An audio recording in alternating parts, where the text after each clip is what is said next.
Ce samedi 7 juin 2025, le plateau de Quelle Époque vibrait de bonne humeur et d'énergie communicative. Et parmi les invités du soir, Yohan Ryu a littéralement crevé l'écran. Le journaliste sportif, connu pour son exubérance, son franc-parler et ses débordements d'enthousiasme, est apparu méconnaissable. 34 kilos en moins, une silhouette affinée, mais toujours la même voix survoltée. Bref, un nouveau Yohan prêt à tout casser dans le retour tant attendu d'Interville.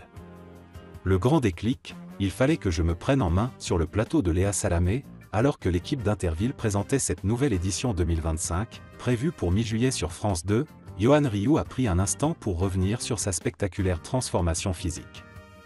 Quand Léa lui glisse « Vous êtes en forme Yohan, vous avez fondu », le journaliste ne se dérobe pas et annonce fièrement « J'ai perdu 34 kilos en un an ». Mais derrière cette perte de poids impressionnante, se cache une décision personnelle très forte. Un matin, je me suis levé et je me suis dit « J'ai 46 ans, je suis à plus de 106 kilos, ça ne va pas du tout. Faut que je pense à mon corps, à ma santé. » Et ce fameux déclic a un nom, Thierry Guillaume, producteur de Pékin Express. Il m'a appelé l'été dernier pour me proposer de repartir pour une saison. Et là, j'ai compris que je ne pouvais pas courir toute la journée dans l'état où j'étais. Pékin Express, c'est du sport intense. J'ai dit oui, et je me suis mis au travail. Un nouveau style de vie, et un vélo d'appartement en bonus, depuis ce fameux appel, Yohan Ryu a complètement changé ses habitudes. Il l'admet sans détour, c'est le booster décisif de ma vie. Depuis, je n'arrête pas, vélo d'appartement, alimentation plus saine, plus de conscience de mon corps. Et mentalement, ça change tout. Si l'on connaissait l'homme passionné, souvent dans l'excès, on découvre aujourd'hui un Yohan plus apaisé, recentré, mais toujours aussi drôle. D'ailleurs, sur le plateau, Paul de Saint-Cernin, caché dans le public, ne s'est pas gêné pour lancer une vanne qui a fait mouche, je l'ai croisé dans les loges, j'ai cru que c'était Pascal Obispo. Fou rire général. Et une Léa Salamé bienveillante d'en rajouter une couche, franchement, ça vous va à ravir. Interville 2025, Yohan Ryu, juge-arbitre et ambianceur de compétition, cette transformation arrive au meilleur moment pour le comeback très attendu d'Interville.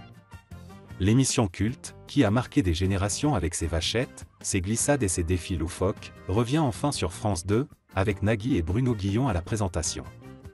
Yohan Ryu y tiendra le rôle de juge-arbitre, un poste qu'il connaît bien depuis The Mud Day, autre émission d'épreuves sportives où il officiait déjà avec panache. Il sera entouré de figures populaires comme Magali Ripoll, Valérie Bègue, Camille Serre et plusieurs Miss France. Une équipe haute en couleur pour une émission qui promet de mêler nostalgie, fun et compétition. Et avec un Yohan en pleine forme, les téléspectateurs peuvent s'attendre à des séquences aussi intenses que mémorables. Une énergie neuve, pour un homme neuf, Yohan Ryu n'a pas seulement changé physiquement. On le sent aussi plus serein, plus aligné, sans jamais renier ce qui fait son charme, sa sincérité, sa générosité, sa passion pour le sport, et cette énergie débordante qui le rend si attachant. Avec 34 kilos en moins et des projets plein la tête, l'été 2025 pourrait bien être celui de sa renaissance. À retenir, 34 kg en un an, grâce à Pékin Express, Yohan Ryu a changé de vie. Interville revient en juillet sur France 2, avec une équipe de choc et Yohan en arbitre. Un vent de fraîcheur pour l'un des personnages les plus attachants du PAF.